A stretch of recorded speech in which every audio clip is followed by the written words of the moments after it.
Nos arquivos da diplomacia mundial, nomes são frequentemente gravados por acordos, tratados e apertos de mão protocolares. Mas o nome de Aristides de Souza Mendes foi gravado pelo silêncio de uma sala de trabalho e pela velocidade de uma caneta que se recusava a parar. Ele não era um revolucionário de barricadas, mas um homem de linhagem aristocrática, pai de 14 filhos e detentor de uma carreira exemplar no corpo diplomático português. No entanto, em 1940, o destino colocou-o em Bordeaux, no olho de um furacão que testaria sua lealdade ao Estado contra sua lealdade à humanidade. A França estava a desmoronar-se sob a invasão nazi. Milhares de refugiados vindos de toda a Europa convergiam para o sul, fugindo do terror da Gestapo. Bordeaux tornou-se um beco sem saída. A única esperança era atravessar a fronteira para a Espanha e de lá chegar a Portugal para embarcar rumo à liberdade. Contudo, o governo de Salazar tinha emitido a infame Circular 14, uma ordem explícita que proibia os cônsules de conceder vistos a judeus e apátridas. Portugal queria manter uma neutralidade cínica, fechando os olhos ao abismo que se abria. Aristides,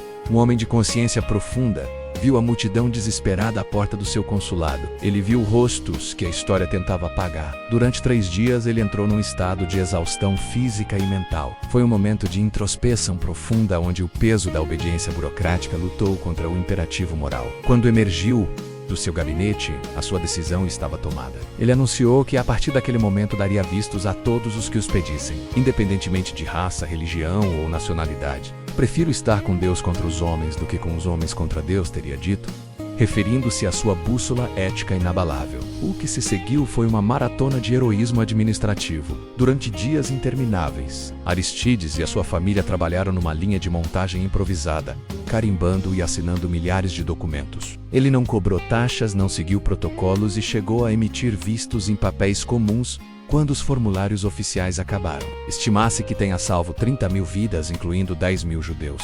Foi a maior ação de salvamento levada a cabo por um indivíduo isolado durante o Holocausto. Ele sabia que cada assinatura era um prego no caixão da sua carreira, mas também era uma vida arrancada das garras da morte. A retaliação de Salazar foi rápida e implacável. Aristides foi chamado de volta a Lisboa e submetido a um processo disciplinar humilhante. Foi demitido, privado da sua pensão e proibido de exercer advocacia. A sua família, outrora próspera, mergulhou na indigência. Foram forçados a vender a casa ancestral e a comer na cozinha econômica da comunidade judaica de Lisboa, menos a mesma comunidade que ele tinha ajudado a salvar. Aristides morreu em 1954, na pobreza e no esquecimento oficial, mas com a paz de quem tinha feito o que era correto. Hoje, Aristides de Souza Mendes é reconhecido como um justo entre as nações. O seu dossiê nos meus arquivos é um testemunho de que a verdadeira grandeza não reside no poder que se exerce, mas no sacrifício que se está disposto a fazer pela vida do outro. A sua caneta foi mais poderosa do que as divisões Panzer, provando que um único homem, armado com coragem e uma folha de papel, pode mudar o curso da história humana.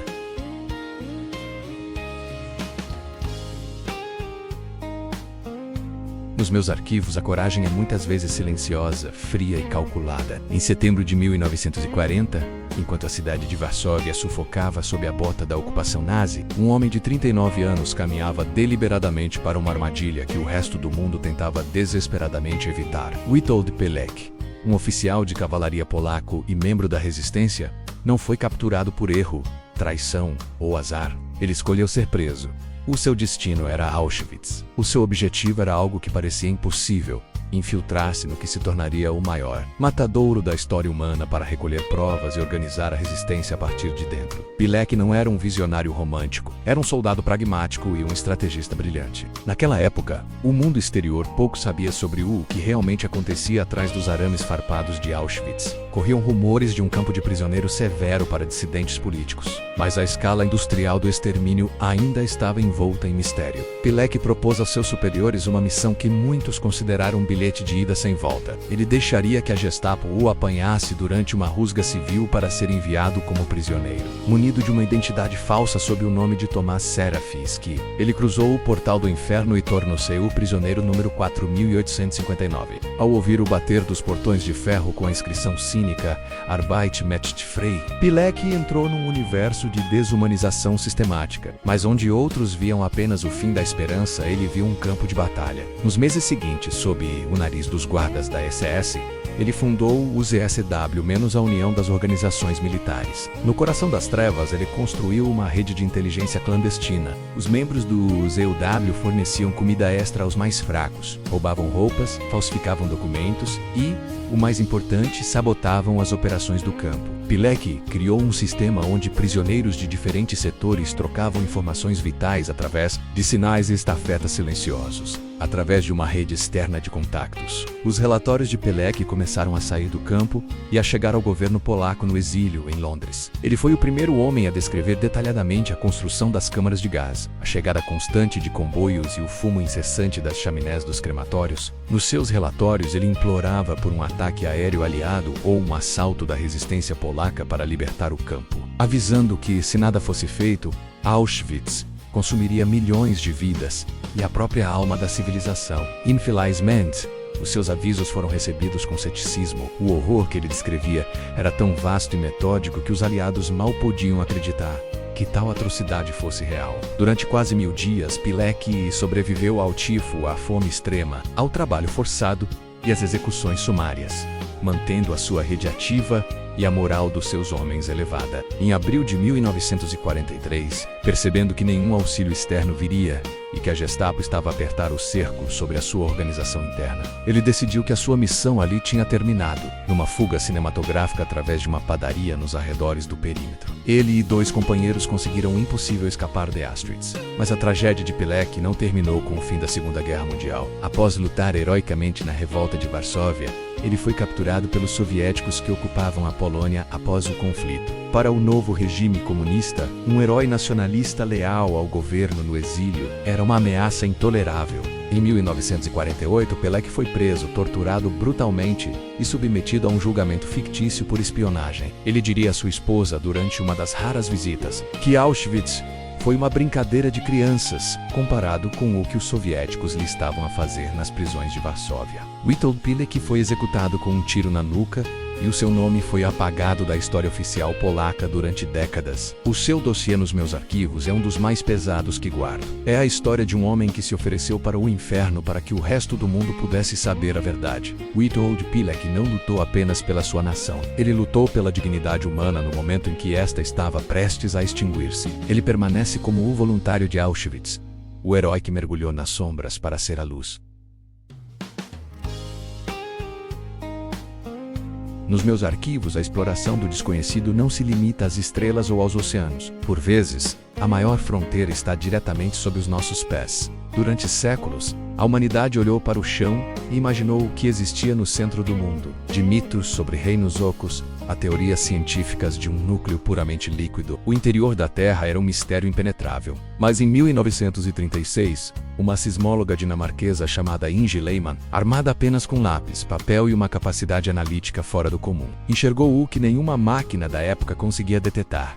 Ela descobriu que a Terra possui um coração sólido. Inge Lehmann nasceu em Copenhaga, numa época em que o campo da ciência era um território quase exclusivamente masculino. Educada numa escola progressista que tratava rapazes e raparigas como iguais, uma raridade no início do século XX, ela desenvolveu um rigor matemático implacável, enquanto o mundo se perdia em grandes eventos políticos. Inge passava os seus dias a analisar sismogramas, registros em papel das ondas de choque geradas por sismos em todo o globo. Ela não estava interessada apenas na destruição que os terremotos causavam na superfície, mas na forma como as ondas viajavam através das camadas ocultas do planeta. Na década de 1930, o consenso científico ditava que a Terra era composta por uma crosta sólida, um manto rochoso e um núcleo inteiramente líquido. Esta conclusão baseava-se na forma como as ondas sísmicas eram desviadas ou interrompidas ao atravessar o centro da Terra, criando as chamadas zonas do sombra, onde certas ondas nunca chegavam. No entanto, Inge notou algo estranho. Nos seus arquivos de dados de um sismo na Nova Zelândia, ela detetou ondas P, ondas de pressão menos a aparecerem exatamente onde a teoria dizia que não deveriam estar. Era uma anomalia sutil, um desvio de segundos que a maioria dos cientistas teria ignorado ou atribuído a um erro de leitura. Mas Inge Lehmann não ignorava anomalias. Ela trabalhou arduamente, comparando dados e testando hipóteses matemáticas. A sua conclusão foi revolucionária e para muitos impossível. Se estas ondas estavam a aparecer na zona de sombra, era porque estavam a ser refletidas por algo no centro do núcleo líquido. Ela propôs que o núcleo da Terra não era uma massa uniforme de metal fundido, mas que o continha. No seu centro exato, uma semente sólida menos um núcleo interno de ferro e níquel sob uma pressão tão esmagadora que permanecia sólido, apesar de ser tão quente como a superfície do Sol. Em 1936, publicou o seu artigo científico com o título mais curto e enigmático da história da geologia, apenas a letra P. Nele ela explicava matematicamente a existência do núcleo interno. A descoberta mudou tudo. Compreender que a Terra tem um núcleo sólido é fundamental para entender o campo magnético do nosso planeta, que nos protege da radiação solar e permite a vida. Sem o coração sólido que Inge Lehmann descobriu, a Terra seria um lugar muito diferente e provavelmente sem vida. Inge Lehmann enfrentou o ceticismo com a calma de quem domina os factos. Ela viveu até os 104 anos, trabalhando quase até o fim, e viu a sua teoria ser confirmada por tecnologias de computador décadas depois. Ela costumava dizer, com modéstia, que era apenas uma observadora atenta, mas o seu dossiê prova que ela foi uma das mentes mais brilhantes da história. Ela não precisou de cavar um buraco profundo para ver o centro da Terra. Ela usou a lógica para iluminar as profundezas. O núcleo interno sólido é o seu monumento invisível, uma descoberta monumental que sustenta literalmente o mundo onde caminhamos.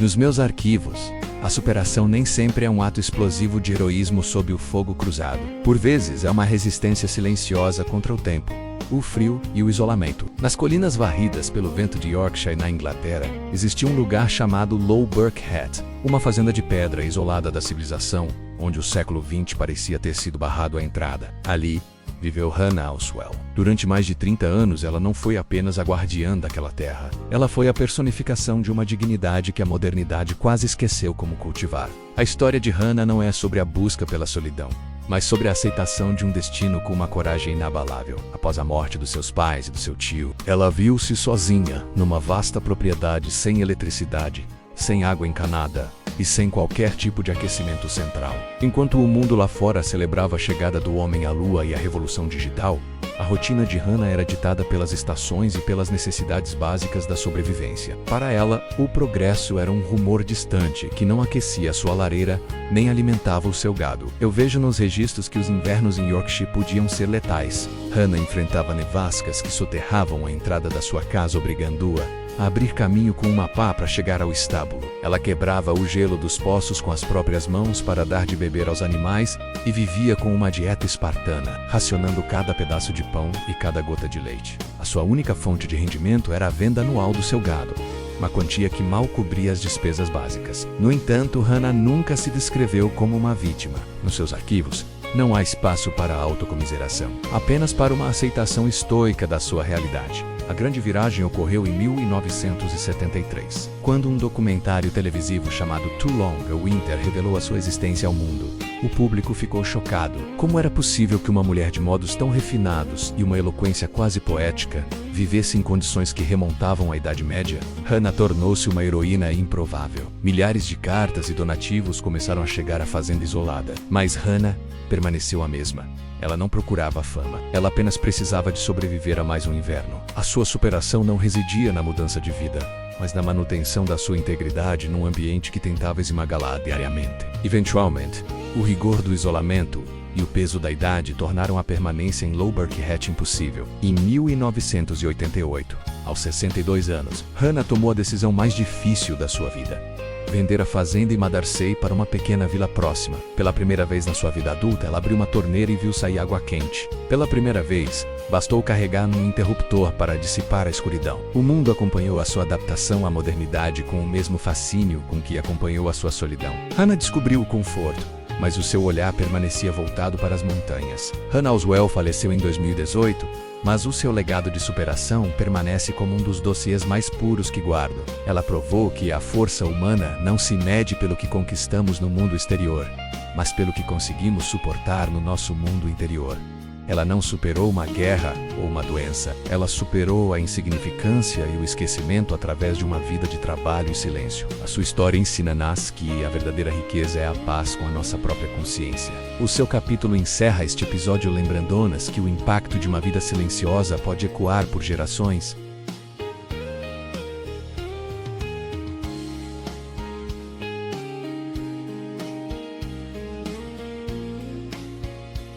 Nova York, 1950.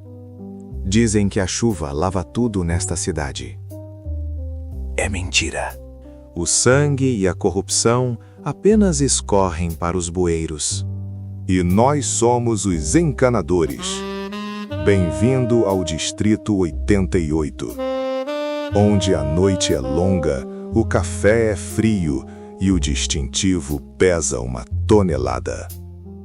Assista agora, Distrito 88, A Lei das Ruas.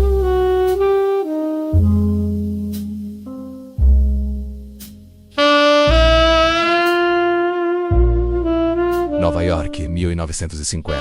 A cidade veste o luto da chuva e o brilho do neon, como uma viúva rica em busca de encrenca. No Distrito 88, a delegacia cheira a café queimado e tabaco barato. É ali que a linha azul que separa a civilização da barbárie começa a esgarçar. No vestiário, o sargento Frank Russo lutava uma guerra particular contra o próprio cinto. 55 anos pesam, e o uniforme parecia ter encolhido durante a noite. Ou talvez fosse o mundo de Frank que estava ficando pequeno demais para ele. Ele resmungou algo sobre o alfaiate ser um sadico, enquanto tentava fechar o botão da calça, bufando com esforço. Ao lado dele, o contraste era cruel. O novato Jack Miller brilhava. O garoto tinha 24 anos, um rosto que parecia nunca ter visto um punho cerrado e um uniforme que caía nele como uma luva. Miller polia o distintivo com o entusiasmo de quem vai a um baile de gala. Ele perguntou a Frank se estava tudo pronto para a primeira noite, com um sorriso que iluminava aquele buraco úmido. Frank apenas bateu a porta do armário com força. Para ele, aquilo não era Natal. Olhando para o garoto, ele disse que lá fora não havia chaminés esperando o Papai Noel, apenas esgotos a céu aberto. E eles eram apenas os encanadores mal pagos. A viatura 88 Baker deslizou para a noite chuvosa. Dentro do carro, o silêncio era interrompido apenas pelo ranger monótono dos limpadores de para-brisa. Jack Miller olhava pela janela com fascínio, absorvendo a energia caótica da cidade. Ele comentou como Nova York parecia elétrica, viva. Frank, com as mãos calejadas apertando o volante, cortou o devaneio. Ele avisou o garoto. Disse que Miller podia ter visto a guerra na Europa, mas as trincheiras de Nova York eram diferentes. Na guerra, o inimigo usava uniforme cinza. Nas ruas do Distrito 88, o inimigo podia ser o garoto vendendo jornal na esquina, ou a senhora com a sacola de compras. A regra de Frank era simples e brutal. Eu sou velho, gordo e lento, por isso sei onde piso. Você é jovem e rápido, e é por isso que vai acabar correndo direto para uma cova se não me ouvir. O rádio estalou, salvando Miller de responder. O despacho cuspiu um código 10-10. Distúrbio doméstico na rua 112. O pão com manteiga da polícia. Marido bobado, esposa gritando, vidro quebrando. O prédio, na 112, cheirava a repolho fervido e desesperança. Frank subia as escadas arrastando o peso do corpo e dos anos, ouvindo os passos leves de Miller subindo 2 degraus de cada vez. No corredor escuro do quarto andar, diante da porta 4 bytes, Miller levou a mão ao coldre num reflexo nervoso de soldado. Frank agiu rápido. Sua mão pesada caiu sobre o pulso do novato, empurrando a arma de volta. Ele olhou nos olhos do garoto e deu a primeira lição real da noite. Guarde isso. Se você saca uma arma para uma briga de casal, alguém vai acabar morto. E geralmente não é quem merece. Use a boca, garoto. Vamos ver do que você é feito. Lá dentro, um grito abafado confirmou que a noite estava apenas começando.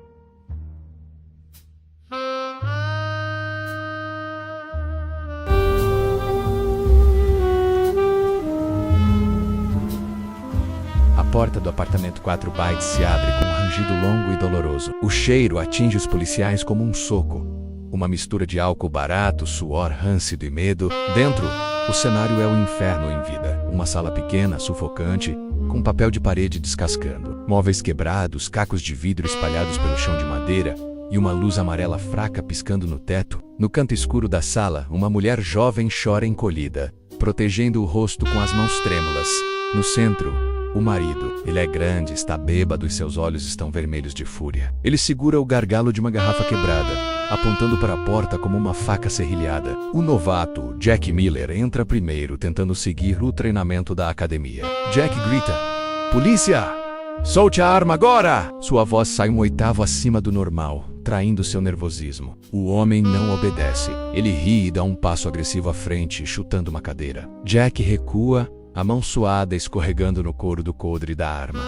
Ele está a 1 segundo de cometer um erro fatal. É nesse momento que a sombra do sargento Frank Russo preenche a sala. Frank entra devagar, pesado, calmo como uma parede de pedra. Ele ignora os gritos. Ele ignora a garrafa apontada para seu peito. Frank tira o charuto da boca com uma calma irritante e solta a fumaça na direção do agressor. Com a outra mão, ele bate o cacetete de madeira na palma da mão esquerda. Um ritmo lento e hipnótico. Toc, toc, toc. Frank diz em voz baixa, quase um sussurro.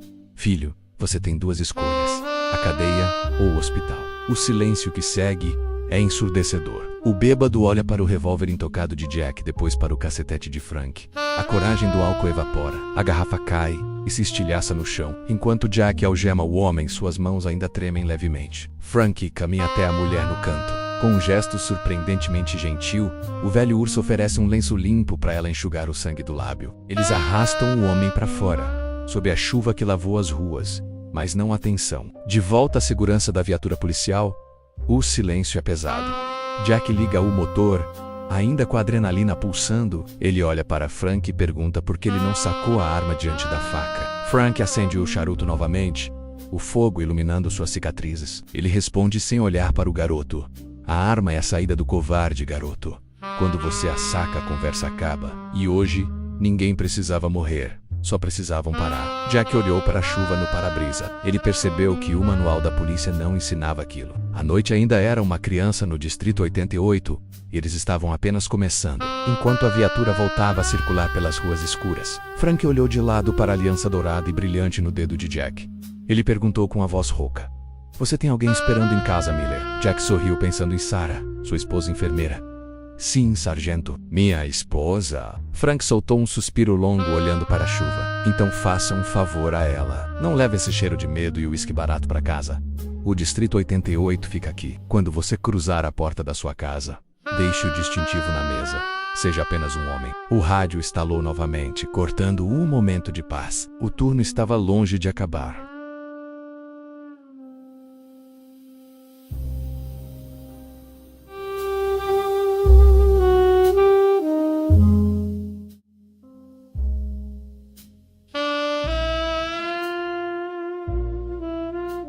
De volta à delegacia do Distrito 88, o caos é organizado. Telefones tocam sem parar e o ar é uma nuvem cinza de fumaça. Frank e Jack entram trazendo o prisioneiro da briga doméstica. Enquanto Jack preenche a papelada, uma figura conhecida surge das sombras do corredor. É o oficial Ed Thorne, mas ele não olha para Jack como um estranho. Ele sorri como um irmão. Ed se aproxima, com o cabelo penteado para trás e aquele charme perigoso de sempre. Ele dá um tapa forte e amigável nas costas do novato. Ei, soldado, diz Ed. Sobrevivemos às trincheiras da Europa para você virar babá de bêbados no Brooklyn. Jack sorri, um sorriso genuíno de quem vê um velho amigo. Eles serviram juntos. Eles viram um inferno juntos antes de vestirem o uniforme azul. Foi Ed quem convenceu Jack a entrar para a polícia. Ed acende um cigarro e oferece um para Jack. E como tá a minha irmãzinha Sarah? Ela ainda chora quando você sai pro turno da noite? Jack aceita o cigarro, balançando a cabeça. Sarah tá bem, Ed. Ela manda lembranças. A dinâmica fica clara. Eles são família. Ed é o cunhado, o amigo, o herói de guerra de Jack, mas Frank Russo observa tudo do canto, com olhos de águia. Frank vê o que Jack não vê. A ambição corrosiva nos olhos de Ed. Frank se aproxima, pesado e sério. Deixa o garoto trabalhar. Thorne rosna Frank. Aqui não é o exército, e ele não precisa dos seus atalhos. O sorriso de Ed esfria. Ele encara Frank com desdém. Relaxe, Frank.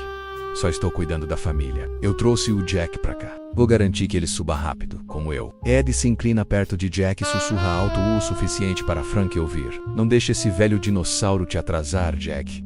O dinheiro de verdade não está na ronda. Está nas conexões. Ed pisca para o cunhado e sai andando em direção à sala dos detetives, confiante como um rei. Frank fica em silêncio por um momento, vendo Ed se afastar.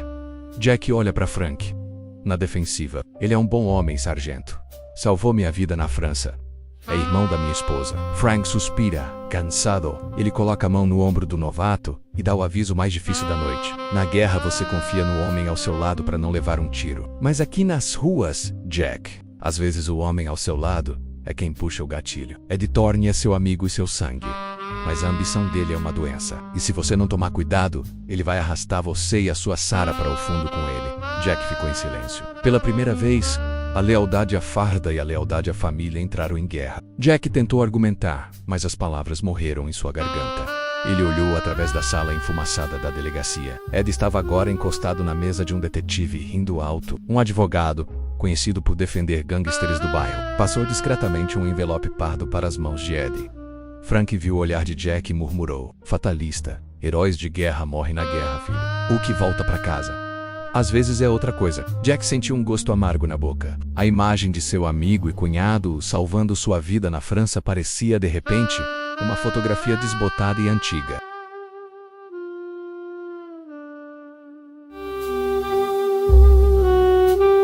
Madrugada no Distrito 88. A chuva finalmente parou, deixando as ruas brilhando como espelhos negros. A viatura 88 Baker está parada em um ponto de observação sob a sombra de uma ponte. Frank Russo fuma seu cachimbo em silêncio, o brilho da brasa iluminando suas cicatrizes. Jack Miller está inquieto batendo os dedos no volante. As palavras de Frank sobre Ed Thorne ainda ecoam na mente do novato. Tá quieto demais, sargento, diz Jack, tentando quebrar o gelo. Frank solta a fumaça devagar. O silêncio é mentiroso, Miller. A cidade está apenas prendendo a respiração. Frank olha para o relógio. Quase fim de turno. Por um momento parece que a noite vai terminar em paz. Talvez eles voltem para casa, Jack beije Sarah e esqueça a corrupção que viu na delegacia. Mas o Distrito 88 não perdoa. De repente, o rádio da polícia ganha vida. Não é o chiado normal. A voz do despachante está aguda, urgente, gritando: atenção todas as unidades, atenção! Código Sinal 32. Repito, Sinal 32. O ar dentro do carro gela. Jack olha para Frank, confuso. Sinal 32. O que é isso? Não vi isso na academia. Frank joga o cachimbo pela janela e se endireita no banco. Seus olhos cansados agora estão alertas como os de um predador. Significa que o inferno abriu as portas, garoto. Policial em perigo, tiros disparados. É emergência máxima. Frank liga a sirene. O som uivante rasga a madrugada. Pise fundo, Miller. Grita Frank. Esqueça o manual. Apenas dirija. Jack pisa no acelerador. O motor V8 da viatura ruge. Eles disparam pelas ruas vazias, as luzes giratórias pintando os prédios de sombras frenéticas. Enquanto correm para o desconhecido, Jack percebe que sua vida antiga acabou. A guerra na Europa ficou para trás. A verdadeira guerra, nas ruas de Nova York, acabou de começar. E o Sinal 32 está chamando por eles.